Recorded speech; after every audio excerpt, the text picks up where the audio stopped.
एक जंगल में टूनी चिड़िया अपने पति पिंटू कबूतर के साथ एक छोटे से घोंसले में रहा करती थी। कुछ दिनों बाद ही टोनी ने अपने घोंसले में 2 अंडे दिए और कालांतर में उन 2 अंडों से 2 छोटे-छोटे बच्चे निकले, जिन्हें देखकर उन दोनों की खुशी का ठिकाना न रहा।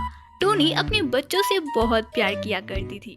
कुछ दिनों बाद जब टोनी चिड़िया भोजन की तलाश में घर से बाहर निकली तो वह उड़ते उड़ते न जाने कब नदी को पार कर गई, उसे कुछ पता ही नहीं चला।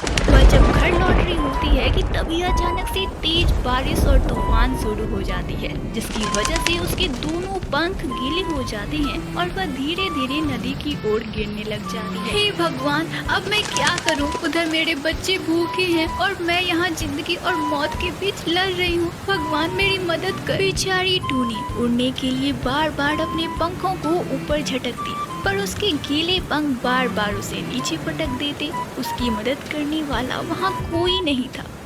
इधर पिंटू कबूतर और दोनों बच्चे अपनी माँ के इस संघर्ष को देख रहे थे, पर वे सभी लाचार थे। पिंटू कबूतर ने एक बार हिम्मत भी की, वह उड़ा, पर आधे रास्ते में ही उसके पंख जवाब दे गए। वह तुरंत लौट आया। पिंटू कबूतर और छोटे छोटे बच्चों की आंखों के सामने ही टोनी अपनी संघर्ष की लड़ाई हार गई। वह मौत को प्राप्त हो गई और नदी की बहाव में आगे बहती चली गई। देर बाद बारिश तो थम गई, लेकिन पिंटू कबूतर और उसके दोनों बच्चे टूनी चिड़िया की जुदाई की गम की सागर में डूब गए। बाबा, माँ को लेके आओ। मैंने देखा माँ तैर नहीं पा रही थी। बाबा, उन्हें लेके आओ।